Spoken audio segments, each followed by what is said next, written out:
네, 반갑습니다. 지난번 12월 4일 날 제가 우리 건전체 공무원 여러분들 또 수고하시는데 제가 와서 잠깐 강의를 했습니다. 지난번 하고 내용이 중복된 내용도 있고 그 다음에 이제 새로 오신 분들 위하여서 잠깐 개괄적인 설명을 드리면서 그 물과 공기와 건강에 대하여서 제가 말씀을 드리도록 하겠습니다. 우리가 일반적으로 질병에 대한 분류를 할 때 상당히 많습니다. 한 수만 가지 정도 되거든요. 병원에 가면 저희들 질병을 찾아내면 질병 없는 사람이 거의 없겠죠. 그게.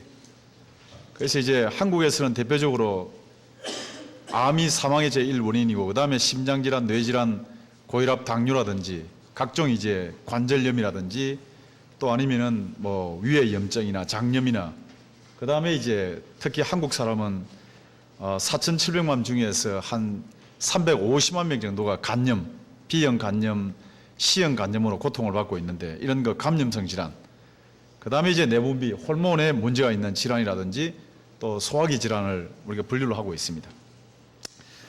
우리 의과대학에 있는 교수들이나 아니면 의사들이나 또 과학자들은 이런 거 원인이 무엇인가에 대해서 상당히 관심이 많거든요.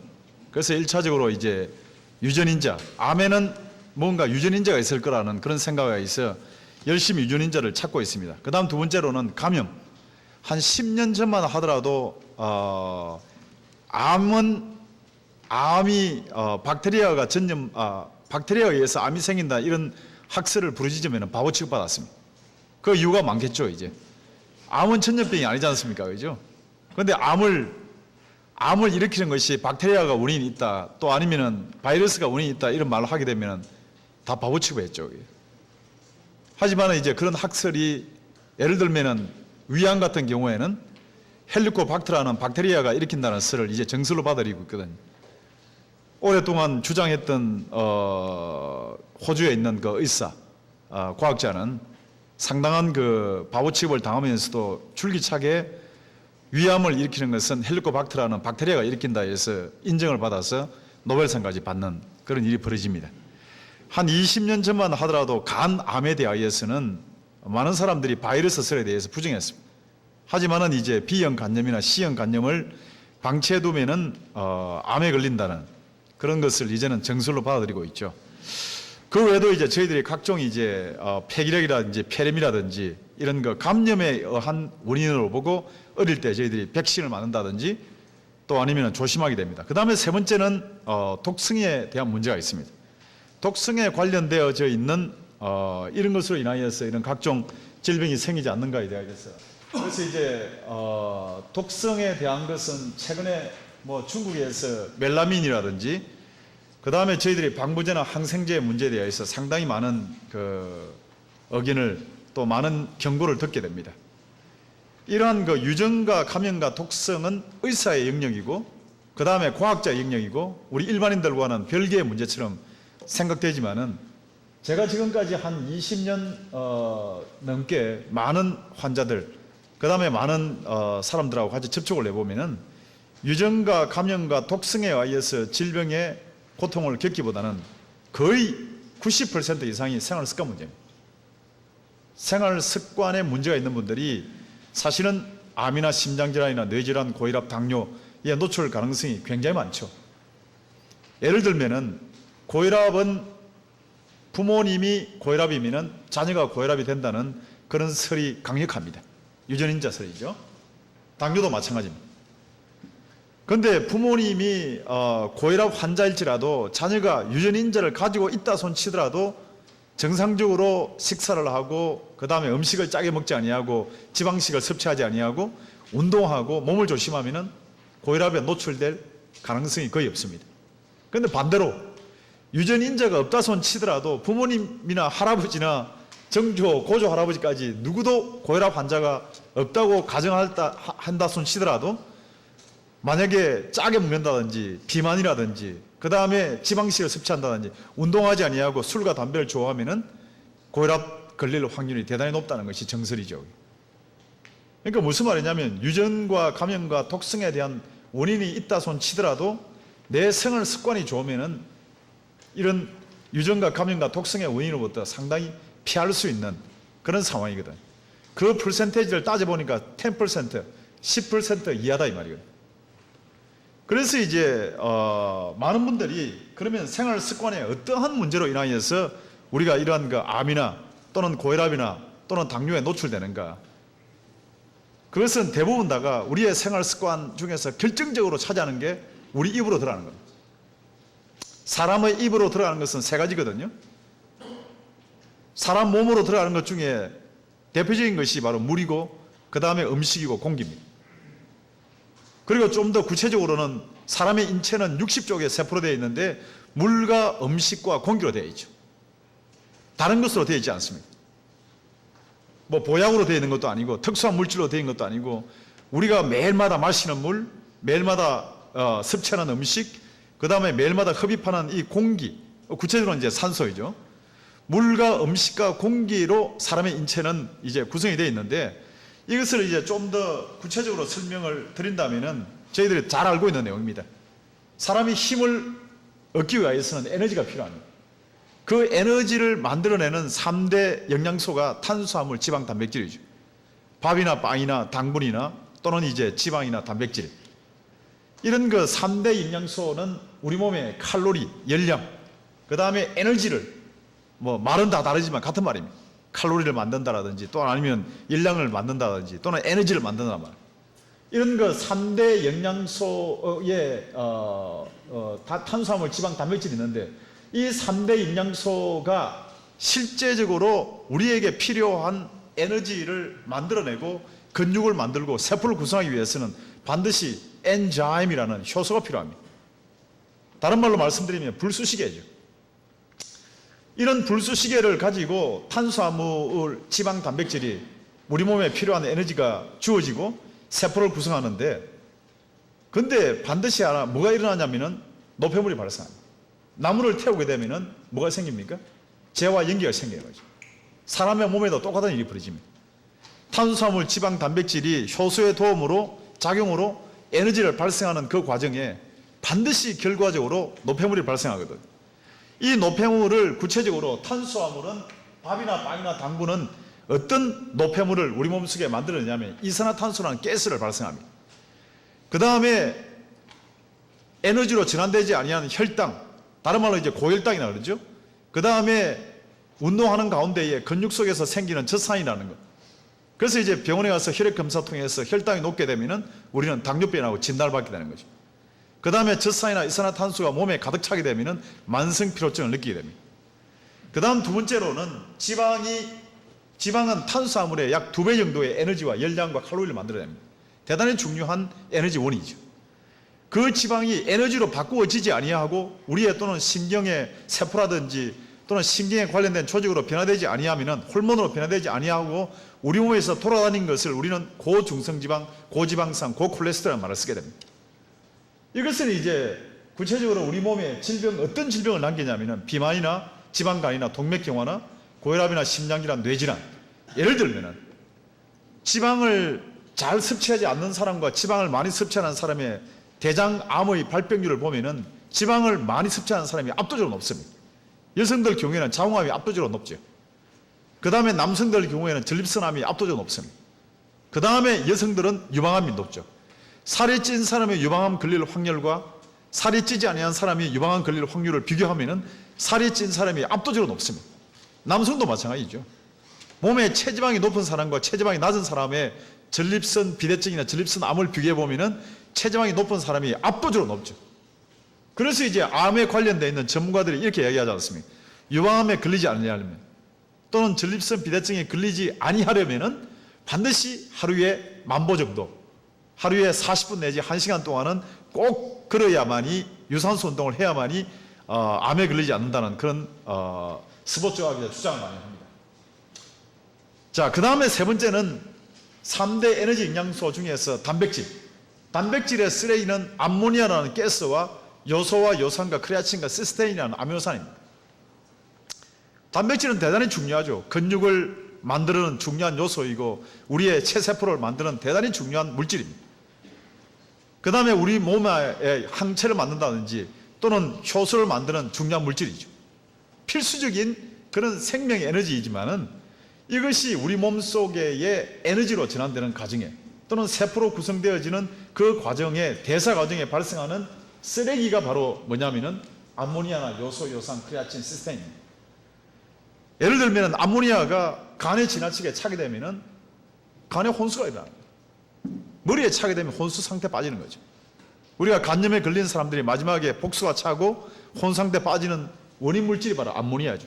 기억이 둔해진다든지 간염이나 지방간이 있는 사람들한테 자기 열쇠를 어디에 넣는지 기억을 잘 못한다든지 차를 어디에 세워놓는지 모르는 경우는 대부분 다가 이 암모니아가 우리 몸에서 그런 독성으로 작동하기 때문에 그 다음에 요소나 요산, 크레아틴이 높게 되면 신장염이나 신부전에 걸리게 됩니다. 혈액 검사를 통해서 요소가 높습니다. 또는 요산이 높습니다. 크레아틴이 높습니다. 하면은 당신은 신우염이나 신장부전이나 또는 신부전, 우리가 말하는 신장 사후체형, 신장 투석을 받든지 심하게 되면은 신장 이식을 해야 된다는 말을 듣게 됩니다. 그 다음에 이제 요산이 높게 되면 통풍이나 통증이 생기는 거죠. 여러 가지 이런 물질들이 무슨 말입니까? 혈액의 노폐물을 조사받기 위하여서 저희들은 병원에 가서 반드시 혈액 검사를 받는 거죠. 혈액 검사를 통해서 당신은 혈당이 높습니다. 당신은 지방이 높습니다. 아니면 당신은 요소나 요산이나 크레아틴이 높다. 무슨 말입니까? 우리 몸의 질병을 일으키는 모든 뿌리는 우리가 먹는 음식이라 이 말이에요. 음식이 질병을 일으키는 뿌리이지 특별한 물질이 발생되는 게 아니죠. 물론 이제 제가 막 말씀드린 것처럼 한 10% 정도는 화학물질이라든지 병원균, 박테리아나 바이러스가 알러지를 일으킨다든지 아토피성 피부를 일으킨다든지 각종 염증이나 감염성 질환을 일으키죠. 하지만 현재 우리의 삶의 질을 떨어뜨리는 것은 대부분 다가 우리가 음식을 통해서 섭취했던 탄수화물, 지방, 단백질의 쓰레기가 이런 질병을 일으킨다는 거예요. 그래서 우리 몸에는 예를 들면은 우리 한국의 사망의 제1 원인이 심장질환이잖아요. 암이잖아요.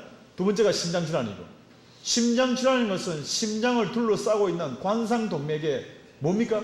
지방의 쓰레기가 찼기 때문에 생기는 거죠. 그 다음에 세 번째 사망의 원인은 중풍이나 뇌질환, 뇌로 올라가는 뇌동맥에 관이 지방의 쓰레기가 찼기 때문에 전부 다가 우리가 먹는 음식의 쓰레기가 이것을 만든다 이 말이에요. 자, 그래서 이런 그 음식의 쓰레기를 저희들은 찾기 위해서 병원을 갑니다. 병원에 가서 혈당을 찾고, 그 다음에 콜레스테롤을 찾고, 중성지방이나, 그 다음에 요산이나 크레아틴이나 시스테인을 찾게 되는 거죠. 그 다음에 박테리아가 있는지, 바이러스가 있는지를 찾기 위해서 혈액 검사를 하고, 또 이제 구체적으로 암이 있을 가능성이 있는 사람한테는 CT 검사를 받게 됩니다. MRI나 PET를 받게 됩니다. 초음파 또 아니면 내시경 검사를 받게 됩니다. 그리고 나서 이제 진단하게 되죠. 금방 제가 슬라이드에 보여드린 것처럼 이런 각종 질병에 대해서 의사는 판정하고 판단하고 진단합니다. 병원에서 할 수 있는 게 뭡니까? 딱 세 가지예요. 약에 대한 처방입니다.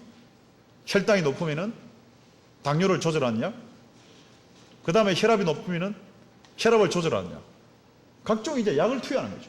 그 다음에 두 번째는 수술이 필요하고, 그 다음에 세 번째는 필요하다면은 방사선 치료를 우리는 받게 됩니다. 물론 이제 항암제는 우리가 주사제이지만은 하나 약의 범위에 들어가는 거죠. 자, 제가 이제 질문 던질게요. 음식을 먹는 우리의 몸의 습관의 90% 이상이 우리의 질병의 뿌리이고 그 습관을 좌우하는 것이 음식인데 탄수화물이나 지방의 단백질을 우리는 피할 수 없이 매일마다 먹어야만이 생명을 유지할 수가 있습니다. 그런데 그 음식의 쓰레기가 이런 일을 벌인다 이 말이죠. 음식의 쓰레기가. 이 음식의 쓰레기를 처치하기 위해서 약을 쓰고 그 다음에 결과적으로 수술하게 되고 또는 방사선 치료를 하게 되는데 사람의 습관이 약을 먹어서 사람의 습관이 고치십니까? 절대 안 고치죠. 수술 받으면 사람의 습관이 고치십니까? 고치질 리가 없죠. 방사선 치료를 받으면은 내가 먹던 탄수화물이나 지방이나 단백질을 섭취하던 습관이 고치십니까? 그런데 사람들은 이상해요. 사람들은 자기가 가지고 있는 질병의 이런 수많은 질병의 뿌리가 당뇨는 과도한 탄수화물이나 지방의 문제, 그 다음에 비만, 지방간, 동맥경화, 고혈압 다 이런 음식에서 오는 음식의 습관이 잘못되어서 음식에 대한 균형을 잃어버리기 때문에 발생하는 질병인데 이 결과적인 현상을 약이나 수술이나 또 아니면 방사치료나 각종 현대학의 치료 기법으로 제거하고 억제하고 조절한다 해서 내가 먹는 음식의 습관이 고쳐지냐 이 말이에요. 고쳐질 리가 없죠. 그런데 사람들은 고쳐진다고 생각합니다. 습관적으로 되어 있는 거죠. 자, 그런데 제가 이제 좀 어려운 이야기를 말씀드리기 때문에 지겨워하실 가능성이 있기 때문에 예를 들겠습니다. 69세 여성, 제가 한국에 오니까 제 이모님입니다. 저희 막내 이모님이 69세의 이모님이 계셔요. 이분은 악성 두통과 그 다음에 엄청나게 심한 위에 염증을 가지고 있습니다. 늘 병원에 다니죠. 늘 병원에 가서 약을 타와서 하시는데 병원에 입원하셨어요. 입원하셔가지고 도저히 두통과 위험에 견디지 못해서 본인이 혈액을 뽑고 그 다음에 머리가 이상이 있는가 싶어서 CT에 부산에 한 두세 번째로 큰 병원에 가서 약 한 달간 한 10일 동안 입원해 있으면서 이제 조사를 받았습니다. 이런 조사를 받는 가운데 투여하는 약이 있었다 보니까 제가 이제 의사한테 투여한 처방전을 보내달라고 했어요. 저 이모님이니까 이모님의 허락을 받아서 2009년 1월 23일에서 2월 2일까지 10일간 병원에 입원을 했는데 부산에서 두세 번째로 큰 병원입니다. 부산대학 병원으로 그 다음에 큰 병원이에요. 뭐 명예에 관련된 문제이기 때문에 구체적으로 설명하지 않습니다만 10일 동안에 투여한 약입니다. 이분은 아직까지도 두통과 위험의 원인을 잘 몰라요. 의무기록 사원증명서를 40회에 대한 의무기록 사원증명서를 떼가지고 결과적으로 어떤 결론을 냈냐면은 이 사람의 질병의 원인을 모른다고 했는데 병원에서 투여한 약이 이렇습니다. 엄청난 일이 벌어지고 있는 거죠, 사실. 네?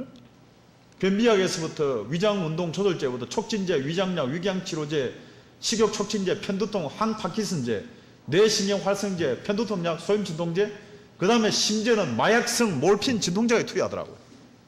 항염제, 항생제에다가 그다음제까지 다 투여. 며칠 동안, 10일 동안.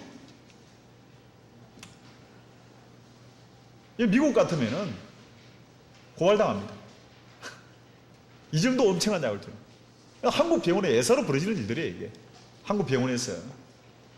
병원에 들어가기 전에 건강하게 발로 걸어 들어갔다가 병원에 들어갔다가 이런 약 때문에 의사의 문제가 아니고 약으로 인해서 사람 죽어요, 이게.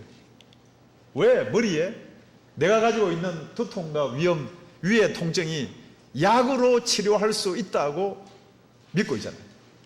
오늘 여기에 참석하셨던 우리 많은 분들이 다 이렇게 믿고 있습니다. 이것은 과거에 20년 전, 30년 전 원시국가에서 벌어진 일이 아니고 한국의 제2의 도시에서 일어나 있는 대단한 일들이죠. 살아있는 일들이죠. 지금 2009년 1월 23일에서 2월 2일 저희 가정에 있는 저희 막내 이모님이 병원에 입원해서 죽는다고 이거 2월 2일 날 되고 나서 2월 9일 정도 되니까 뭐 하냐니까 수술하자 이거예요. 머리 뇌수술을. 100명도 모르고 있잖아. 이런 일들이 많이 벌어집니다, 한국에. 상당히 심각한 일이죠. 약으로 모든 것을 처리할 수 있다고. 물론 약의 기능을 부정하는 거 아닙니다. 약이라는 것은 억제하고 그 다음에 차단하고 조절하는 분명한 펑션이 있습니다. 그런데 오늘 제가 한번 질문할게요. 우리 제 앞에 계시는 우리 여자분 질문해도 되죠? 예, 우리 여성분께 질문 드리겠습니다. 청국장 좋아하시죠? 한국에 우리 또 뭐 굴에 또 굉장하게 음식물 좋지 않습니까? 아침에 청국장을 끓여가지고 이제 치우고 출근하셔야 되는데 치우지 않고 집에다 놔뒀습니다. 그러니까 저녁에 가면 청국장 냄새가 진동하겠죠, 집에다. 그러면 청국장 그 냄새 없애라고 우리 남편 되시는 분께서 그런 말씀을 하시면은 그 청국장 냄새 없애기 위해서 작년 크리스마스 때 우리 서울에 있는 또 자녀분한테 받았던 향수 막 뿌립니까? 냄새 없애라고. 향수 안 뿌리잖아요. 그렇잖아요. 향수로 냄새가 없어지지 않으니까 그 청국장 냄새를 없애기 위해서 방향제 가져와서 방향제 뿌립니까? 방향제 뿌릴 리가 없다고요. 물론 뿌리겠죠. 냄새가 너무 독하니까. 그러면 이제 세 번째 뭐 하겠습니까? 쓰레기통에 넣어서 청국장에 먹다 남은 음식의 쓰레기를 쓰레기통에 넣겠죠, 그죠? 자, 제가 다시 질문합니다. 방향제를 뿌리고 그 다음에 향수를 뿌리고 그 음식의 쓰레기를 어디다가 쓰레기통에 넣었다고 했다 한치라도 쓰레기가 그 집에서 없어졌습니까? 없으니까 아니죠. 예? 향수를 뿌리고 그 다음에 방향제를 뿌리고 그 쓰레기를 비닐 안에 넣어서 묶어 놨다 손 치더라도 쓰레기는 여전히 우리 집에 존재합니다. 약은 어떤 역할을 하느냐 하면은 향수와 방향제와 쓰레기 봉투 역할 이상을 하지 못한다. 잘 아셔야 돼요. 약은 우리 몸속에 있는 음식의 쓰레기를 절대로 버리지 못합니다. 약에 대한 기능이 분명히 있습니다. 억제하고 차단하고 조절합니다. 향수나 방향제나 쓰레기 봉투처럼 우리가 먹었던 음식을 쌓아둔다든지 냄새를 억제한다든지 진물이 나지 않도록 하는 정도의 기능은 분명히 가지고 있습니다. 약 안 먹으면 죽을 수 있습니다. 약을 먹어야 고혈압이 조절될 수가 있고, 약을 먹어야 당뇨에서 조절받을 수 있고, 약을 먹어야 통증에서 억제가 될 수 있습니다. 그런데 분명한 것은 내 몸에 속에 있는 노폐물은 약은 절대로 제거할 수 없습니다. 향수와 방향제와 쓰레기 봉투의 역할. 그런데 많은 사람들은 이 약의 기능을 쓰레기도 버릴 수 있다고 생각해요. 절대 그렇지 않습니다. 금방 제가 다시 돌아갑니다. 사람의 질병의 뿌리가 어디 있다 그랬습니까? 사람의 질병의 뿌리는 우리가 먹는 음식의 쓰레기가 90% 이상이다 이 말이죠. 그 쓰레기를 억제하고 조절하고 차단할 수 있지만 음식의 쓰레기를 버리지 아니하면 내 집에는 여전히 쓰레기가 있는 것처럼 우리 몸도 똑같은 일이 벌어집니다. 그래서 어떻게 하면은 약에 의존하지 아니하고 또 병원에 의존하지 아니하고 내 가정에서 내 개인이 질병의 뿌리를 걷어낼 것인가? 딱 두 가지입니다. 첫째는 노폐물을 제거하고 두 번째는 면역이죠. 자, 그렇다면은 처음에 슬라이드로 다시 돌아갑니다. 사람이 탄수화물과 지방, 단백질을 먹지 않으면 심장이 24시간 동안 뛸 수가 없습니다. 그 다음에 우리 몸의 각종 세포는 살아남지를 못하죠. 그래서 이것을 우리는 에너지를 공급받아야 되는데 효소의 도움을 받을 때 반드시 자연현상으로 우리 몸에는 노폐물이 발생된다. 이 노폐물을 없애기 위한 두 가지 방법이 있습니다. 하나는 바로 완전 연소를 시키는 방법이 있습니다. 재나 연기가 많이 발생하지 않도록 하려면 나무를 태울 때에 강력한 불로 가하면 절대로 연기가 발생하지 않죠. 마찬가지로 우리 몸에도 불쑤시개에 해당되는 효소를 조절하고 적절한 시간에 효소를 분비하고 적절한 시간에 효소의 세기를 조절한다든지 그 다음에 노폐물을 제때 배출한답니다. 딱 두 가지밖에 없어요. 자, 그렇다 그러면 탄수화물, 지방, 단백질의 쓰레기를 없애는데 지금 우리들은 대부분의 사람들은 약이 노폐물을 없앤다고 믿고 있습니다. 그렇죠? 의과대학 교과서나 어릴 때 배웠던 생물 시간이나 과학 시간에는 우리는 그렇게 배운 역사가 없습니다. 이 노폐물을 없애기 위해서 효소, 불쑤시개를 조절해주고 완전 연소를 시켜주고 노폐물을 제때 배출하는 것은 놀랍게도 뭐냐면은 물과 비타민과 미네랄입니다. 그래서 이것을 우리는 3대 조절 영양소라는 거예요. 비타민과 미네랄 어디에 들어있습니까? 과일과 채소와 견과류에 들어있죠. 우리의 각종 음식에 들어있죠. 그래서 이것을 탄수화물, 지방, 단백질을 3대 에너지 영양소, 그 다음에 3대 조절 영양소를 물과 미네랄과 비타민이라고 우리는 표현하고 있습니다. 약입니까? 약 아니죠. 절대로. 네? 이것을 좀 더 구체적으로 한번 들어가 볼까요? 우리 몸속의 노폐물은 크게 한 6가지 정도 나눕니다. 기름에 녹는 그런 하나의 기름에 녹는 그런 쓰레기가 있고 물에 녹는 쓰레기 있고 그 다음에 중금속과 그 다음에 산성 노폐물과 일반적인 또 병균, 침투한 병균이 있습니다.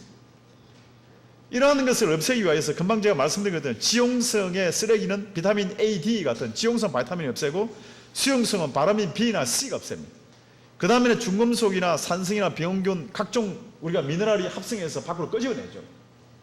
근데 여기에 바이타민 A, D, E, B, C나 칼슘이나 각종 미네랄은 효소를 조절하는 윤활유의 역할을 하죠. 효소는 비타민의 도움이 없이는 효소가 절대 작동 안 돼요. 미네랄은 미네랄 없이는 효소가 절대 작동하지 않습니다. 자, 그렇다 그러면은 이 효소를 조절하고 노폐물을 동시에 없애고 하는 것이 과연 비타민과 칼슘과 미네랄만 이게 가능하냐? 그게 아닙니다. 절대로. 바로 뭐냐면은 물입니다. 물이 효소를 이동하고, 물이 비타민을 이동하고, 물이 미네랄을 이동한다 이 말이죠. 그래서 물은 우리 몸속에 있는 모든 영양분을 이동하는 역할, 우리가 하루에 삼시세끼를 물을 먹지 않습니까? 그러면은 하루에 침에서 나오는 우리 입에서 나오는 침의 액이 하루에 3개입니다. 위장액이 한 2리터 정도 되죠. 췌장액이 한 2.5리터, 담즙액이 1리터, 장간액이 3리터. 효소가 분비되어서 이 음식을 소화시키죠. 하루에 20개 정도가 우리가 음식을 섭취했을 때 동원되는 물이 입에서부터 항문까지 흘러나오는 물이 약 10리터. 이런 말 듣지 않습니까? 식사를 할 때에 물을 마시면 위액이 묽어지기 때문에 물을 마시서는 안 된다. 그런 말은 대단히 무식한 말입니다. 절대로 그 말을 인정하면 안 돼요, 여러분들. 우리 한국 사람들은 10리터의 물이 흘러나오지 않습니다. 한국 사람들은 물을 안 마시기 때문에 대부분 다가 8 내지 9리터밖에 흘러나오지 않아요. 그래서 여성들은 만성변비에 굉장히 심하죠. 할머니들, 할아버지들 만성변비 심합니다. 몸속에서 물이 흘러나오지가 않는다니까. 물 한 잔을 안 마셔도 아침, 점심, 저녁을 먹었을 때에 내 몸속에 흘러나오는 물들이 침에서, 위에서, 췌장에서, 담즙에서, 장관에서 흘러나오는 물이 자그마치 10리터가 나오는데 왜 흘러나오느냐? 이것은 내 속에 있는 금방 말씀드렸던 탄수화물, 지방, 단백질이 바뀌어져 있는 아미노산이라든지 글리세롤이라든지 또는 포도당을 끓고 어디로? 간으로 이동하기 위해서 9.9리터의 물이 필요하다 이거죠. 그 다음에 나머지 0.1리터가 대변으로 배설을 합니다. 이 과정에 뭐가 발생하냐면 노폐물이 발생하는 거죠. 조금 전에 말씀드렸던 이산화탄소라든지 그 다음에 암모니아라는 가스라든지 그 다음에 각종 혈당이라든지 또는 각종 이제 지방산이라든지 이런 것이 발생합니다. 이 노폐물을 영양분을 이동하는 것도 물이지만은 효소를 분비하고 소화액을 분비하는 것도 물이지만은 이 노폐물을 밖으로 끄집어내는 것도 바로 뭐냐면 바로 물이죠. 어디를 통해서 끄집어냅니까? 피부를 통해서 끄집어내죠. 하루에 0.1리터를 동원합니다. 그 다음에는 대변을 통해서 0.1리터를 끄집어냅니다. 그 다음에는 호흡을 통해서 우리 몸에 발생하는 가스는 이산화탄소와 같은 가스는 끊임없이 밖으로 끄집어내야 되거든요. 무엇의 힘으로? 물의 힘으로 끄집어내는 거죠. 바로 예? 물의 힘으로 소변, 각종 이산화탄소는 호흡을 통해서 지방산, 암모니아, 요산, 암모니아나 지방산은 땀이나 또는 대변을 통해서 크레아틴이나 나트륨이나 시스테인이나 세포개사물이나 화학물질, 산소 노폐물은 소변을 통해서 배출합니다. 합치면 얼마냐면은 2.5리터에서 3리터. 이 계산하면 2.7리터죠. 자, 그런데 이렇게 이야기합니다. 또 음식을 통해서 국을 먹는다든지 김치국을 마신다든지 숭늉을 먹으면 물 많이 섭취하지 않습니까? 한국 사람들 식단을 조사해 보면 하루에 음식을 통해서 섭취할 수 있는 물은 얼마냐면 이거 2개밖에 안 됩니다. 네? 음식을 통해서 섭취할 수 있는 것은 2개밖에 안 돼요. 근데 내 몸속에 있는 이런 더러운 노폐물을 끄집어내는데 2.7리터가 필요한데 나머지 1.7리터는 어디서 만들어냅니까? 만들어낼 길이 없는 거죠. 네? 음식을 통해서 들어온 물이 1리터고 내 속에 발생한 더러운 노폐물을 끄집어내는데 2.7리터가 필요한데 나머지 1.7리터 이상은 어디에서 확보하냐 이 말이에요. 네? 어디에서요? 맥주에 조금 이따가 제가 말씀드릴게요. 이제 과연 확보할 수 있는지. 그러니까 변비가 생기는 거죠. 그러니까 이 노폐물이 쌓이기 시작하는 거예요. 들어오는 물은 음식을 통해서 1리터가 들어오고 빠져나가야 물이 2.7리터가 빠져나가야 되는데 안 빠져나가는 거죠. 물이 없으면 빠져나가질 않습니다. 그러니까 지방산이 차게 되고 그 다음에 각종 노폐물이 몸속에 차기 시작하는 거죠. 그래서 미국의 의학총회에서는 하루에 8온스 240cc의 물을 8잔 마시라. 거의 2리터입니다. 그죠? 한 1.8에서 2리터의 물을 매일마다 마셔야만이 사람 내 속에 있는 노폐물이 사라지고 사람이 건강해진다는 그런 이야기를 하게 되는 거죠. 자, 그 다음에 그래서 이제 혈액을 한번 조사해 보면 건강한 사람의 혈액은 굉장히 깨끗해요, 사실은. 하지만 화학적 노폐물이라든지 지방산이라든지 그 다음에 단백질의 쓰레기라든지 혈중에 각종 알러지가 있는 사람의 혈액을 뽑아보면 굉장한 그런 모습을 보이죠. 그 다음에 이제 세 번째는 물은 면역세포를 이동시킵니다.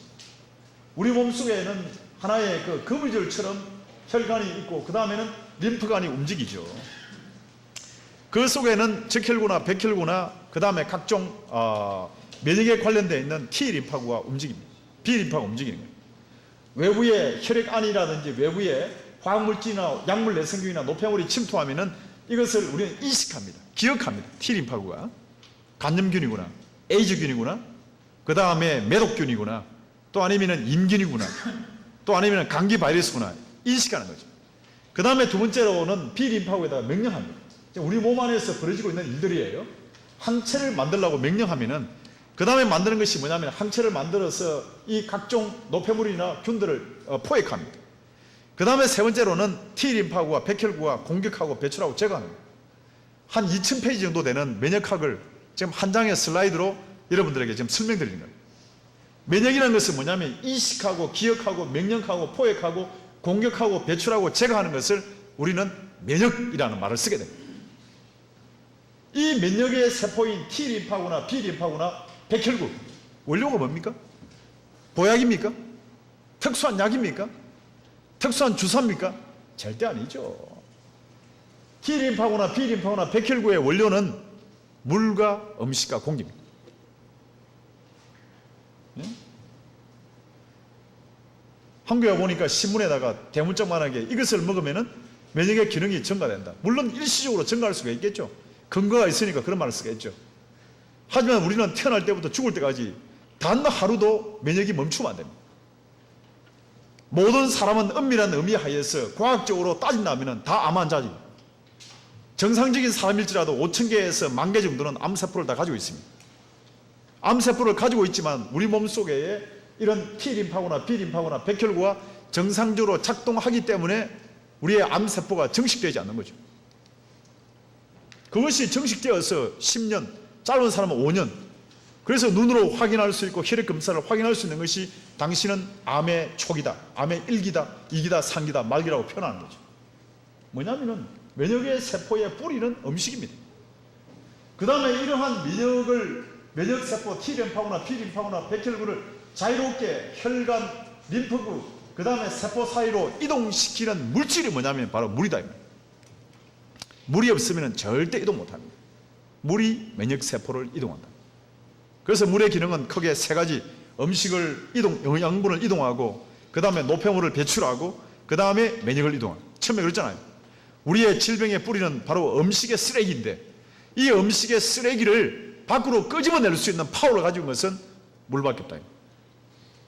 그 다음에 외부에 침투한 병균이나 각종 노폐물에 대한 대항을 할 수 있는 면역세포를 이동하는 것도 물만이 할 수 있는 일들입니다. 약이 이동합니까? 약 이동 못해요. 절대로. 절대 이동 못합니다. 그래서 우리가 우리 몸 안에 내 척수액은 99%가 물이고 혈장은 94%, 뇌혈백질은 85%, 근육은 75, 72. 중요한 기관들은 다 물로 채워져 있죠. 물로. 그런데 이러한 물들이 1.2%만 탈수되면 우리는 통증을 느끼게 됩니다. 5%가 탈수되면 혼수가 있고 10% 탈수되면 사망이 되는데 만약에 탈수가 일어나면 어떤 일이 벌어지냐면 노폐물이 우리 몸에 축적되어 있죠. 제가 말씀드렸잖아요. 물이 우리 몸에 필요한 물을 채워주지 아니하면 우리 몸에는 노폐물이 반드시 축적됩니다. 당연한 이야기지 않습니까? 쓰레기가 세수대 안에 쓰레기가 있는데 그걸 물로 안 씻으면 계속 쓰레기를 부어넣게 되면 녹겠습니까? 우리 몸도 마찬가지죠. 구조고. 그럴 때 일어나는 반응이 뭐냐면은 통증과 알레르기 반응이다. 이것은 갈증의 신호입니다.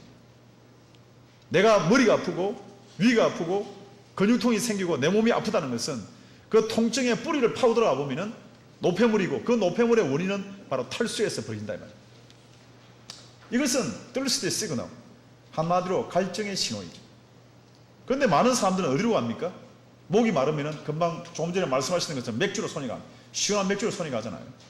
그 다음에 각종 약물이고 산성 가공수이고 산성 가공식품으로 손이 가게 됩니다. 이러한 것은 전부 다가 우리의 혈액에 우리 몸속에 있는 효소를 파괴하며 미네랄이나 바이타민이나 뇌세포나 산성이나 독성화를 일으키는 뿌리가 됩니다. 자, 그렇다면은 여기에서 금방 조금 전에 말씀하셨던 맥주 마시면 과연 어떤 일이 벌어지는가 한번 볼까요? 사람의 몸은 놀랍습니다. 사람 몸속에 있는 약 4.5리터에서 4.5리터, 이거 한 8개 정도의 혈액이 우리 몸에 있습니다. 이 혈액은 놀랍게도 항상 일정한 농도를 유지를 해야 돼요. 물론 이제 왔다 갔다 하죠. 하지만은 혈액 검사를 하면 항상 pH 농도가, 폐화 농도가 7.0이 중성이고, 그 다음에 14가 알칼리고 제로가 산성이라고 표현합니다. 근데 사람의 혈액은 7.3에서 7.5까지밖에 움직여요. 약 알칼리다.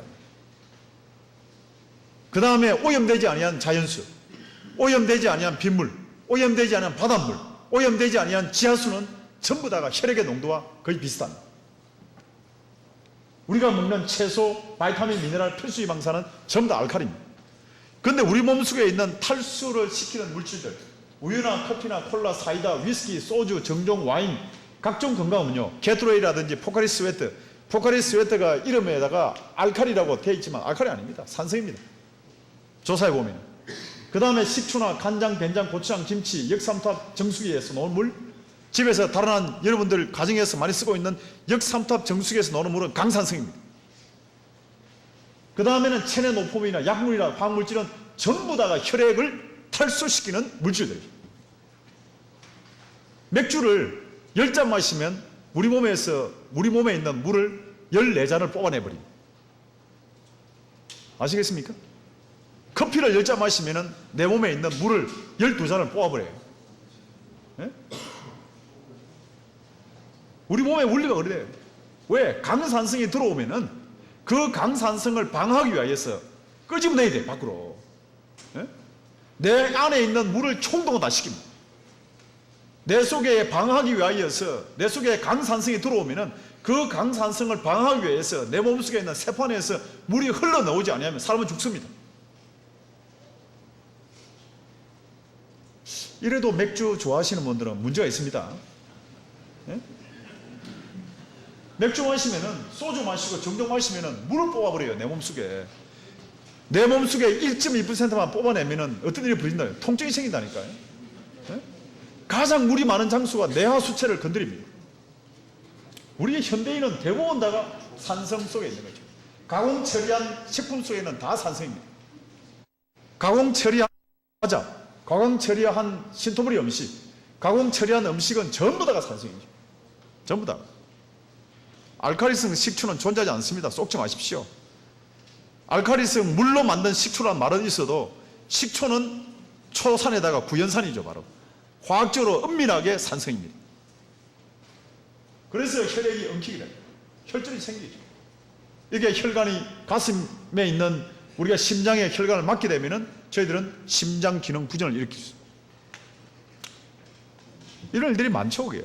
자, 조금 전에 가연 이런 이야기를 합니다. 제가 한국에 오니까 식초는 알칼리성, 입에 마실 때는 마시기 전에는 산성이지만은 입에 들어가면은 알칼리성으로 바뀐다.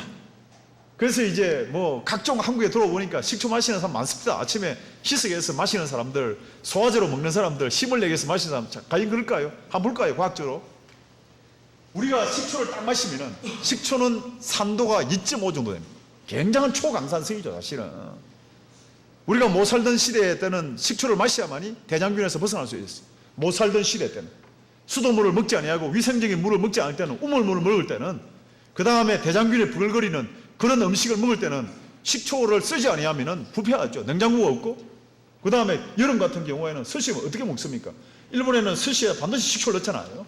왜? 소독하기 위해서 먹는 거죠, 사실은. 근데 그런 좋은 기능도 있지만은 그것을 음료수의 대용처럼 아침마다 한 컵씩 희석해서 먹으면 어떤 일이 벌어지는가 보자, 이 말이죠. 우리 몸에 먹게 되면은 타액, 금방 침에서 하루에 1.5리터, 위장에 2리터, 담즙에 1리터가 다 산성입니다. 예. 타액이나 위장액, 담즙액은 전부 다 산성이죠. 그 다음에 벌어지는 일들이 이 산성을 방어하기 위해서 췌장액과 장관액, 이건 알칼리액입니다. 예? 방어하기 위해서 5.5리터가 쏟아져 나오는 거죠. 여기에 4.5, 식초를 안 마실 때입니다. 일반적으로 음식을 먹을 때 1.5, 2리터, 1리터가 흘러져 나와서 그 다음에 5.5리터가 알칼리화 시켜주는 거죠. 그래서 우리의 십이장이나 장은 알칼리화 되지 아니하면 음식을, 영양분을 흡수할 수 없습니다, 저희들이. 소화는 산성이 하지만은 흡수는 알칼리성 환경에서 해주는 거죠. 그래서 흘러나오는 물을 계산해 보면은 이것이 더 많은 거죠. 자, 이러한 상황에서 그 다음에는 어떻게 됐냐면은 식초가 딱 들어오면은 우리 심장에서는 주먹 2개만한 심장은 180리터의 물을 이동시킵니다. 이거 360개를 심장을 통과시킵니다. 왜? 통과시키는 유일한 이유는 산성 물질을 배출하기 위하여서. 제가 금방 소주를 먹으면은, 맥주를 먹으면은 바로 이런 일이 벌어지는 거죠. 이것을 여기에다가 산성을 보상해 줘버리면 이 물은 전부 다 어디로 이동하느냐면은 간으로 이동해야 되는데, 이런 산성, 강산성의 물질이 딱 들어오면은 이 심장에서는 이 물질을 갖다가 밖으로 배출해 주지 않으면은 우리의 혈액은 약알칼리로 유지가 되지 않아요. 그러니까 계속 물이 빠지는 거예요. 맥주 좋아하시는 분들 화장실 계속 하시잖아요. 왜 갑니까? 화장실 안 가면 죽어요, 이게. 화장실을 가서 소변을 통해서 산성 물질을 밖으로 뽑아내줘야만이 혈액이 정상적으로 약알칼리성으로 유지가 되는 거예요, 이게. 그러니까 10잔을 마시면 14잔이 내 몸속에 있는 물이 밖으로 뽑아져 나오는 거죠, 이게. 생명 유지 기능에 의해서. 그 다음에는 여기서 끝나지 않습니다. 계속 소주나 아니면 맥주나 식초를 마시게 되면은 세포 안에, 사람의 세포는 60쪽으로 되어 있는데 세포는 99%가 물로 되어 있습니다. 밖에가 산성의 농도이고 세포 안이 알칼리성이면 안에 있는 물이 밖으로 빠져버려요, 이게. 네? 그래서 이 알칼리성을 유지하기 위해서 안에 있는 물이 밖으로 나오는 거죠. 그래서 세포의 수명이 단축됩니다. 그 다음에는 폐에서 이산화탄소와 같은 산성 가스를 발휘하기 위해서 엄청나게 힘을 쏟는 거죠, 여기다가. 그 다음에 간에서는 이 산성을 분해하기 위해서 굉장한 부하가 걸립니다. 자, 무슨 말입니까? 이것을 이 간이나 폐나 심장이나 우리 몸의 혈액을 유지해주기 위해서 물을 마시면 괜찮은데, 물 2리터나 바이타민이나 미네랄, 이 알칼리성을 마시면 보상이 됩니다. 문제는 마십니까? 물 안 마시죠. 물 절대 안 마시죠. 이게 빠져있는 상태에서는 무슨 말입니까? 혈액을 약알칼리성을 유지해주기 위해서 간이나 폐나 심장이나 그 다음에 이 물질을 분비하는 각종 기관들이 대단한 부하가 걸리는 거죠. 이런 상태에서 만약에 탈수가 지속되면 첫째는 관절이 나가버립니다. 할머니, 할아버지들이 연세가 많으셔서 관절 나간다고 생각하십니까? 그렇지 않아요, 절대로. 사람의 이 속에 관절과 관절 사이에는 물이 들어있습니다. 관절낭 속에는. 척추 같은 경우는 4번, 5번 사이에는 물이 들어가 있는데 디스크가 있잖아요. 그 속에 물은 우리의 체중의 75%를 유지해 줍니다. 그 안에 있는 연골이 우리 체중의 25%가 유지 안 해줘요. 물이 빠져버리니까 당장에 탈수되는 사람의 첫 번째 특징이 허리에 통증이 오는 거죠. 다이어트 하는 우리 여자아이들, 우리 따님들, 여러분들의 따님들 허리 아프다고 많이 이야기할 겁니다. 왜? 물 안 먹으면 허리 아파요, 당장에. 그 다음에 두 번째로는 피부가 나가버립니다. 피부에 골이 패이는 거죠. 할아버지, 할머니들이 왜 주름살이 있습니까? 물이 빠져나가기 때문에. 어린아이는 체중의 80% 이상이 물입니다. 그런데 아이들은 그렇지만은 어른들은, 노인들은 55%까지 다운되어버립니다. 심할 경우에는 50% 이하로 다운되는 거죠. 그 다음에는 위에 염증이 생깁니다. 위산은 강산성이거든요. 그래서 위의 벽을 코팅시켜주는 것이 뭐냐면 물입니다. 물이 없이는 절대 코팅이 안 되죠. 물이 코팅을 시켜줘요. 여기서 끝나지 않습니다. 혈전이 생겨요. 혈액의 덩어리를 지게 만든다든지, 금방 조금 전에 말씀드린 것처럼 세포가 탈수된다든지, 그 다음에 부종이 생긴다든지, 그 다음에 간에 독성이 친다든지, 심장 결석이나 또 아니면은 뇌 손상이 벌어집니다. 뇌는 85%가 물이기 때문에. 전부 다가 많은 양이 아니죠. 1.2% 정도 탈수 벌어질 때 이런 일들이 벌어지는 거예요. 전부 다가. 자, 이러한 상황에 지난 3년 동안에 한국 사람들을 대상으로 제가 세미나를 해왔습니다만, 지도자급에 해당되는 사람들만 지난 2006년도 9월달부터 해서 교회 목사님이나 정적의 인사들이나 그 다음에 다양한 기업인들이나 만나서 이분들에게 세미나 한 사람 숫자가 정확하게 1,500명입니다. 일반인들 빼고 있지 않습니다.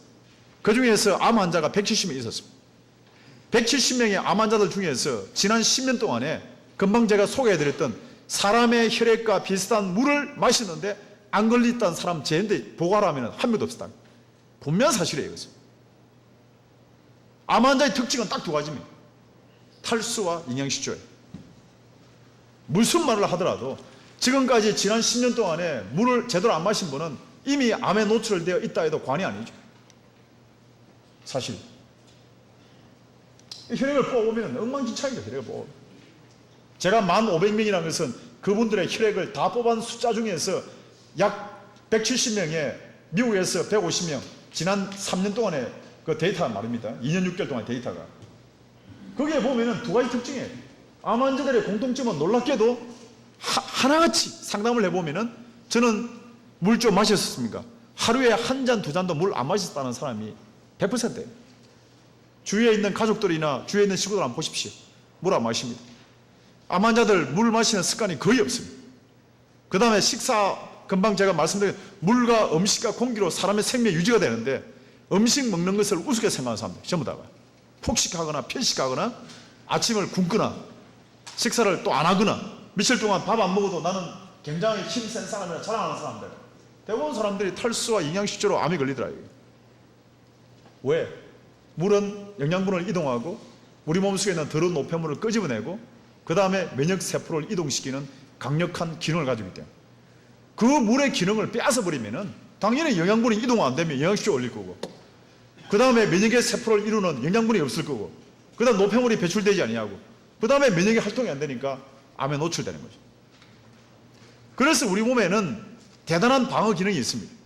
제가 앞에 말씀드릴게요. 우리 조남이 어떻게 되십니까?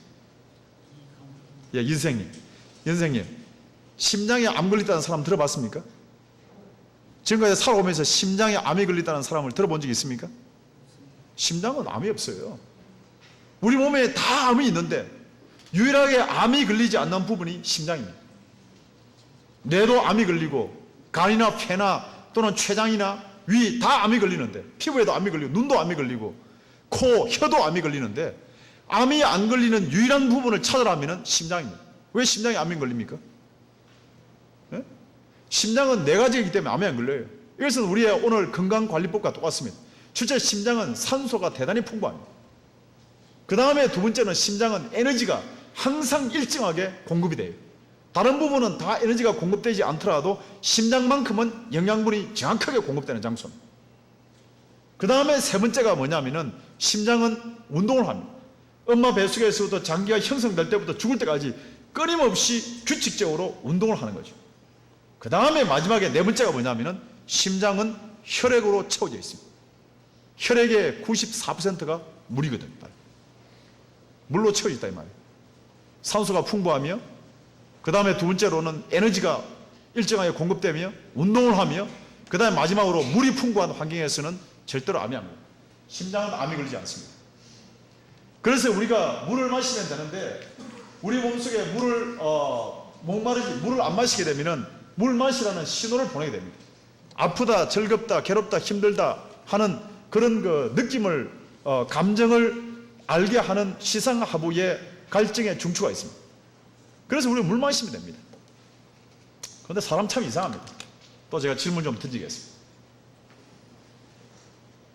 우리 아침에 샤워하실 때 물 몇 리터 드셨어요?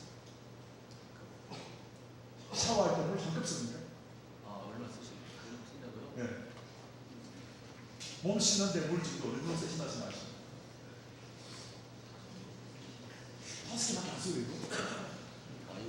네. 이거 한 3, 40개 쓸걸요? 그죠? 머리 감는데 어느 정도 쓰십니까?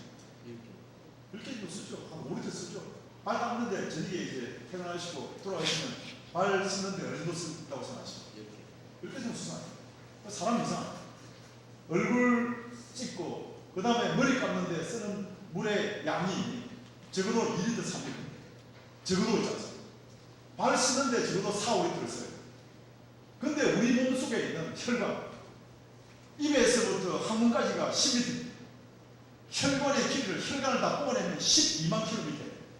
그 속에 금방 제가 말씀드렸던 탄수화물과 지방과 단백질의 쓰레기가 그 속에 가득참으로 병을 일으키는데 그것을 끄집어내는 능력이 물이 있다는데 머리를 감는데도 2, 3리터를 쓰는데 내 몸 속에 있는 더러운 노폐물을 끄집어내는데 하루에 한 잔의 물을 안 쓰는 사람은 양심불량 아닙니까? 네? 양심불량 아니에요. 사람의 몸에 혈관을 끄집어내면 지구를 두 바퀴 돌고 한 12만 킬로미터이 되는 거예요. 사람 머리 감고 얼굴 씻는데도 2, 3리터를 물을 쓰는데 자기 몸속에 12만 킬로미터 안에 들어있는 더러운 노폐물, 탄수화물의 노폐물, 지방 노폐물, 단백질 노폐물을 마시기만 하면은 노폐물은 반드시 물의 힘으로 땀이라든지 호흡이라든지 소변이라든지 대변을 통해서 흘러오는데 머리 감는 것보다도 못하냐. 사람 이상해요. 얼굴 닦는데 약으로 닦아줍니까? 약으로 절대 못 닦아요. 매일마다 발 닦는데 알코올로 닦습니까? 물로 닦으면 끝나잖아요. 근데 사람들은 굉장하게 심플한 이런 심플한 원리를 이상하게도 알아듣지를 못합니다. 자기의 머리 하나 감는데도 2, 3리터를 쓰는데 내 몸속의 질병의 뿌리, 모든 질병의 뿌리가 내 몸속에 먹었던 음식의 쓰레기로 인하여서 발생하는데 그 쓰레기가 밖으로 나갈 수 있는 유일한 물질이 뭐냐면 물인데 그 물을 마시는 것을 사람들은 머리 감는 것보다 더 못하게 생각한다는 거예요. 그냥 교육의 문제입니까? 한국의 교육 문제입니까? 간단한 문제 아니에요. 여기서 또 오는데 1m도 안 되는데 이게 물을 안 마십니다. 사람들 물을 굉장히 우습게 생각해요. 사람이 70% 이상이 물로 되어 있는데도. 그래서 물을 마시면 해결이 되는데 문제는 물을 안 마십니다. 물을 안 마시면 뇌 안에 있는 삼투압 수용체에서 항이뇨 호르몬을 발동시킵니다. 자, 다시 돌아갑니다.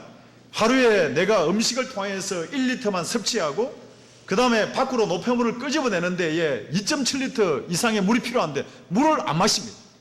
그러면 물이 빠져나가면 심장이 타결받고 뇌가 타결받는다면 세포가 타결받는 거죠. 그래서 자기 생명, 뇌와 심장과 내 몸을 보호하기 위해서 뇌에서 삼투압 수용체를 동영하여서 간에서 항이뇨 호르몬이라는 것은 뭐냐면은 소변을 배출하지 못하도록 막아버리는 호르몬이죠. 그래서 심장의 기능을 저하시켜버려요. 그래서 나이가 들어가지고 여러분들 그런 경험 많이 하시잖아요. 화장실에 가가지고 가만히 서 있는데 소변이 잘 안 나와요. 응? 젊었을 때 쫙 나왔는데 앉아있어서 보통 한 시차를 한 10초 내지 20초 지나야 소변이 나옵니다. 억지로 놓아야 돼. 그 다음에 소변을 다 했다 손치는데 돌아서면은 또 소변 누고 싶은 잔뇨감이 있습니다. 그런 경험을 많이 하실 거예요. 물 안 드시는 분 대부분 그렇습니다. 왜? 몸속에 있는 물이 빠져나가면 내가 죽어버립니다. 내 몸에 물이 빠져나가지 못하도록 심장의 기능을 저하시켜 놓는 거죠. 뇌의 명령을 받았던 항이뇨 호르몬이 그런 작동을 하고 있는. 여성들 경우에는 어떤 일이 벌어집니까? 화장실에 가서 소변을 누고 싶은데 배설이 안 돼요. 네? 그래서 병원에 찾아가죠. 방광염인 줄 알고. 그러면 또 뭐냐면 물만 마시면 끝날 일을 항생제를 또 먹습니다. 그 다음에 요실금이 생깁니다. 컨트롤이 안 돼요. 소변을 배설해야 될 시간에 배설이 안 되고 배설하지 말아야 할 시간에 소변이 배설되는 일들이 벌어지죠. 왜? 심장의 기능을 저하시키기 때문에 소변량이 감소하며 쓰레기가 차기 시작합니다. 하루에 180리터의 물이 통과시키면서 혈액이 통과하면서 이 속에 있는 노폐물을 제거하는데 이 기능을 저하시켜 놓으니까 내 몸속에 있는 노폐물이 제거되지 않으니까 가장 많은 노폐물이 뭔지 아십니까? 바로 우리가 먹는 음식 가운데에서도 소금이죠. 소금이 빠져나가지 않습니다. 그러니까 이 소금 때문에 세포 안에 있는 물이 흘러나와서 부종이 생깁니다. 물을 많이 마시기 때문에 부종이 생긴 게 아니고 물을 안 마시기 때문에 생기는 거죠. 부종이라는 것은. 그 다음에는 혈압이 증가합니다. 산성의 노폐물이나 각종 몸의 노폐물이 소변을 통해서 빠져나가야 되는데 빠져나가지 않고 몸에 돌아다닙니다. 한국의 고혈압 환자의 70% 이상입니다. 이 케이스가. 그 다음에 뭘까요? 여기서 끝나지 않죠. 절대적인 물의 양, 대변을 통해서도 100cc, 0.1리터의 물을 뽑아내야 되는데 물이 부족하니까 변비를 안 시키는 거죠. 배변을 안 시키는 거죠. 그러니까 악성 변비에 있는 거죠. 배 안에서 노폐물이 차게 됩니다. 지방이 찬 것이 대장염이고 그 폴립이 생긴 것이 대장암으로 발전하잖아요. 바로 변비에서 스타트된 거예요. 이 속으로 물이 나가야 되는데 여기서 끝납니까? 폐에서 물이 빠져나가야 되는데 하루에 1리터의 물이 빠져나가는데 안 빠져나가니까 호흡량이 감소하고 산소가 결핍되고 폐 부족이 일어나는 거죠. 여기서 절대로 안 끝내죠. 마지막 뭡니까? 피부입니다. 온도를 저하시키고 몸의 온도가 나가면은 이 체표면을 통하여서 물이 빠져나가니까 온도를 강제적으로 다운시켜버립니다. 특히 물 안 마시는 여성들은 손을 잡아보면 손이 시체처럼 차요. 그분들 대부분 다 물 안 마시는 분. 거의 대부분이. 남자도 그런 분이 계시는데 그런 분들 대부분 다 물 안 드시는 분. 술이나 좋아하고 소주, 위스키 좋아하시는 분들, 그렇습니다. 아침에 일어나 보십시오. 손이 얼음장처럼 차요. 바로 이런 상태. 온도가 저하고 혈액순환 저하며 노폐물이 축적되는 그런 신장과 그 다음에 장관과 피부와 그 다음에 어떤 일. 그래서 물을 마시기 시작하면 제일 먼저 바뀌는 게 피부입니다. 우리 군수님 피부 좀 바뀌다 생각하지 않습니까? 한 3, 4개월 전에 비하여서. 예? 물이 그 정도로 중요해요. 피부를 바꿉니다. 피부의 세포는 수명이 45일입니다. 물을 45일 동안 계속 마시면 바뀌죠, 피부가. 자, 이러한 상황에서 WHO에서는 깨끗한 물만 마셔도 질병을 80% 이상 감소시킬 수 있고 수명이 길어진 것은 위생적인 상수도 시설과 영양 개선 때문이지 약이 아니라. 약이 아닙니다, 절대로. 캄보디아는 상수도가 8%가 안 되기 때문에 평균 수명이 54세밖에 안 돼요. 20년 전에는 34세였습니다. 우리나라는 이렇게 우리나라 전국 각지에 이제는 수돗물 다 들어가지 않았습니다. 다 안전한 상수도, 구례도 마찬가지고 도시도 마찬가지고 이제 아이들이 수인성 전염병으로 죽을 일은 거의 없습니다. 이러한 상황에 그러면 어떤 물을 얼마만큼 마셔야 되는가? 첫째는 혈액의 농도와 비슷한 약 알칼리수를 마셔야 됩니다. 그 다음에 안전하고 깨끗한 자연수, 칼슘이 풍부한 미네랄수, 미네랄이 풍부하다 이 말이에요. 그 다음에 물에 마시는 양은 체중 곱하기 33입니다. 우리 이 선생님 몸무게 얼마나 하십니까? 예? 70. 70이면 하루에 2.31리터입니다. 하루에 이거 4개 내지 5개 드셔야 돼요. 하루에. 자, 이러한 상황에 그러면 어떤 물을 마시나? 세계적인 물 한번 볼까요? 세계적인 물들을 보면은 우리나라에도 수입되어 있는 에비앙, 미네랄 함유도가 220에다가 pH 농도가 7.2입니다. 사람의 혈액의 농도는 7.3에서 7.5까지 움직인다 그랬잖아요. 7.34로 움직여요, 사실은. 그 다음에 피텔, 발빅, 7.3, 7.1 좋지 않은 물인데 한국에서 비싸게 팔리는 물입니다. 바나디움 워터, 일본에서 수입된 물인데 7.8, 7.5 미네랄이 거의 없습니다. 이런 물들이 왜 강남 압구정동에서 비싸게 팔린지 저는 이유를 모르겠어요. 경우에. 그래서 이게 보면은 오늘 여러분들이 사시고 있는 지리산 산수유 같은 경우에는 이제 새로운 브랜드로 출범하지 않습니까? 3월달부터. 보면은 뭐 당연하죠. 뭐 장수촌, 구례, 담양, 순창은 장수촌이라고 알려져 있대요, 보니까. 그 다음에는 다른 물에 비하여서 칼슘이 풍부합니다. 게르마늄이 있으며 혈액의 농도와 비슷한 약 알칼리다 이 말이에요. 자기 동네에 있으면서 자기 물 안 마시는 사람들은 약간 이상한 사람들이에요. 좋은 물 있는 동네에서 좋은 물 안 마시는 분들 좀 문제가 있는 분이에요. 남은 물이라 좋아하고 있지 않습니까? 에비앙이나 삼다수, 풀문샘물, 동원샘물, 아이시스, 지금 한국에는 물 전쟁이 벌어져 있는데 사실은 저도 한국에 안식년 받으러 들어왔으면서 굉장한 물을 찾았습니다. 속초에서부터 그 다음에 경기도 또 아니면은 제주도 전국 일대를 다니면서 물 한번 찾아봤죠. 그 중에서 어떤 데는 막 물을 샘플을 가져와서 물 검사해달라고 해보니까 수많은 사람들이 굉장하게 친한 사람들도 저하고 중마고에 있던 사람들도 물 공장하면서 강원도에서 물을 갖다 검사해달라고 이야기하더라고요. 검사해보니까 물 산성이에요. 내가 니하고 아무리 친하더라도 산성인 물을 나는 너에게 소개할 수 없다. 산수유 이번에 노는 구례군에서 주도하는 이 산수유 물은 정말로 대단한 물이죠. 그래서 칼슘이라든지 뭐 원수 이야기입니다. 필터링 통과시키면 약간 낮아지지만은 제주도 삼다수하고 비교하면 비교가 안 돼요, 사실은. 이게 압도적으로 앞서 있는 그런 물이라고 할 수 있거든요.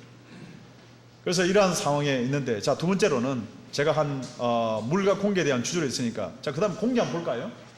우리가 지금 현대인은 공기가 대부분 다가 강산성, 강산화성, 화학물질, 유해물질, 박테리아, 바이러스, 산소 공급, 습도 조절 불능, 실내 공기에 오염이 되어 있습니다. 그래서 엄청나게 지금 산성비라든지 산성수라든지 산성물로, 그래서 우리나라의 표청수는 거의 다 산성이에요.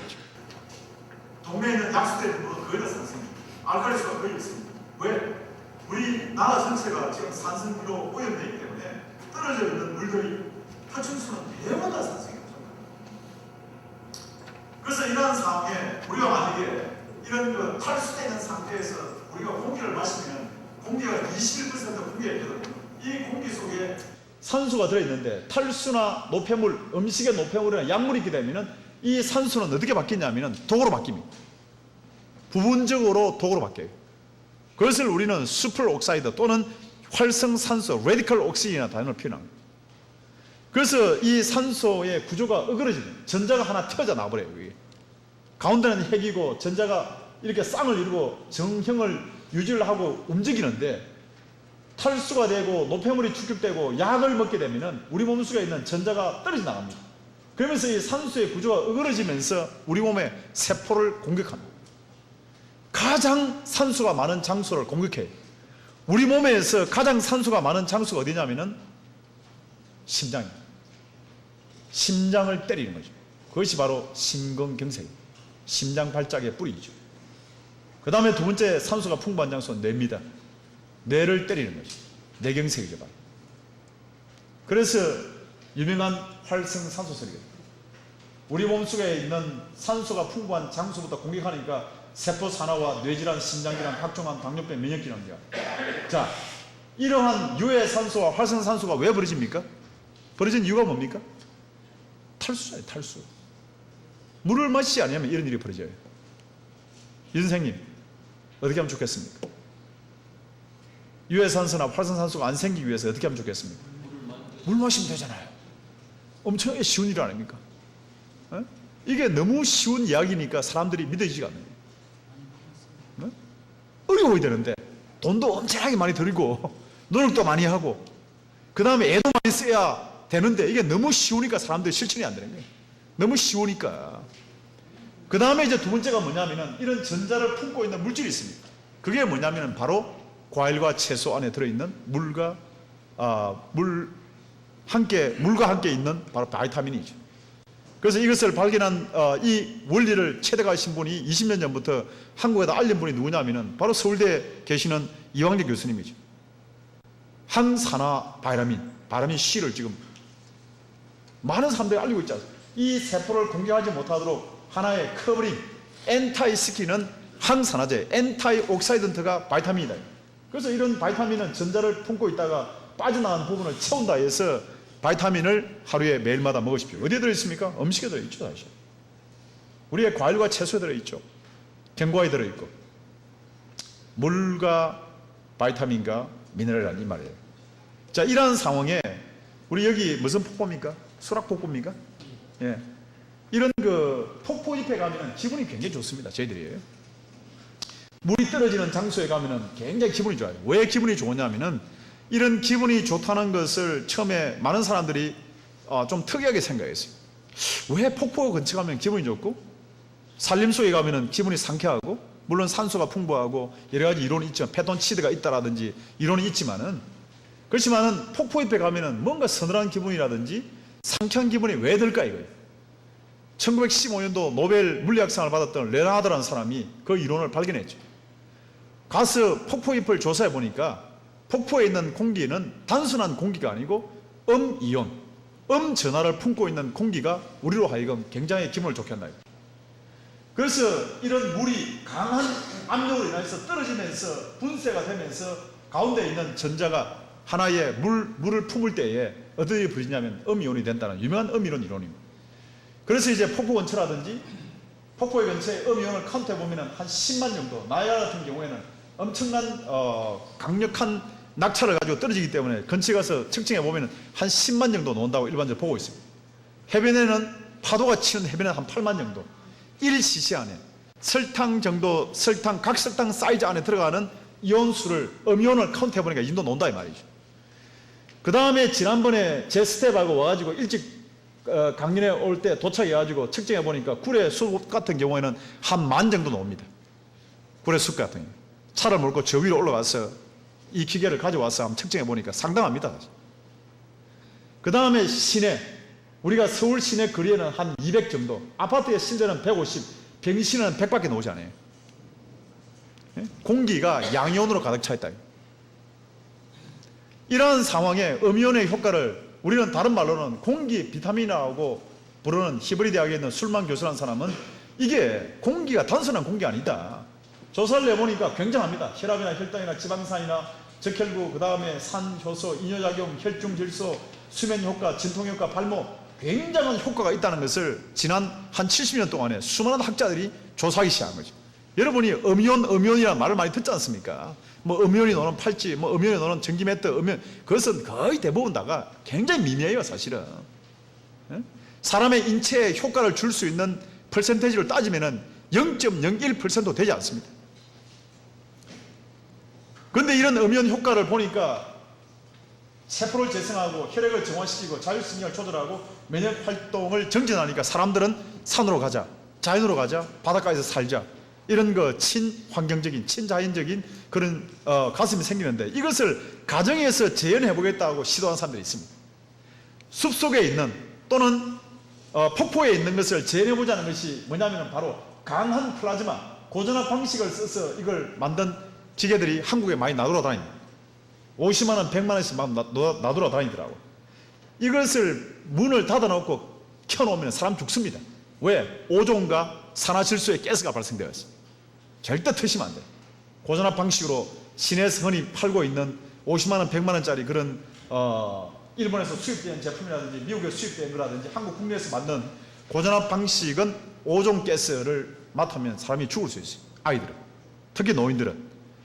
그 다음에 이제 두 번째로는 일본 사람들의 모델인데, 이런 전동 펌프를 이용해서 노즐로 물을 강하게 뿜어서 금속판에다가 때리면은 폭포와 같은 효과를 낸다 해서 일본에서 1970년대 이게 개발되었습니다. 그런데 너무나 소음이 강해요. 전기가 너무 많이 들고. 실패적으로 끝냈죠. 그 다음에 미국입니다. 미국은 여기다가 하나의 밖에다가 붕대를 하나의 그 수세미 같은 것을 감아서 가운데다 팬을 돌리면은 기화를 시키면 되겠다. 조사를 내보면 전부 다 양용이 나와요. 한국에도 대형 마트에 가면 팔고 있습니다. 그 다음에는 이제 초음파나 온열식, 여러분들이 잘 알고 있는 가습기죠. 조사해 보면은 전부 다가 뭐냐면은 양용이 나옵니다. 습도를 조절해 주는 역할은 하더라도 상당하게 폭포 수입과 같은 그런 불쾌함을 느끼죠. 불쾌함을 느끼면 좋은 감정을 느끼게 하는 게 불쾌함을 느끼게 만드는 거죠. 그래서 저희들이 동경대학에서 어떻게 했냐면은 알칼리수를 잡아놓고 그 다음에 특수한 세라믹을 넣어서, 이 세라믹은 일본 같은 경우에는 물이 알칼리수가 거의 없습니다. 일본 같은 경우에. 그래서 일본에는 알칼리를 만들어내기 위해서 오키나와에 있는 산호를 세라믹화해서 넣어서 이걸 물을 발생하죠. 그래서 여기에다가 양이온 제거관이라든지 초음파 제거기, 한국 국내에도 제트크가 많이 나와 있어요. 일본도 마찬가지고. 여기에 대하여서. 그래서 일본 국내에서는 이거 한 대가 우리나라 돈으로 한 1,000만 원 하죠. 예? 공기를 맑게 하자요. 그래서 이러한 상황에 엄청난 일이 보이죠. 뇌를 활성화시킨다든지, 폐 안에 항균작용을 한다든지, 피부를 맑게 한다든지, 머리를 나게 한다든지, 일본에서는 머리를 나게 한다는 그런 이름으로 신경물질을 컨트롤합니다. 그 다음에는 각종이죠.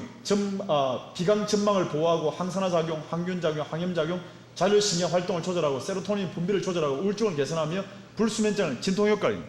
자, 그래서 이제 이런 다양한 효과를 가지고 있는데, 더 놀라운 것은 병실에다가 집중치료실에다가 일반적으로 아무것도 안 썼을 때 하지만은 이러한 금방 음이온을 발생하는 공기 생성기를 써보니까 1주째, 2주째가 치사적인 포도산 구균이 다운된다는 유명한 보고서가 있습니다. 그래서 무슨 말입니까? 오늘 샘플로 제가 가져왔는데, 산수류라는 물을 구례군이 이제 주도해서 이 물을 나지만 물을 마시는 물로 끝내지 않아요, 절대로. 이 프로젝트를 스타트했을 때. 네?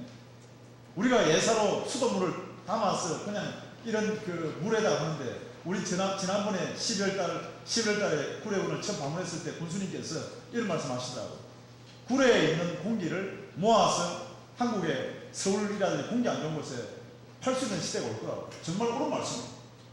그런데 그 공기의 핵심적인 원료가 뭐냐면 물입니다.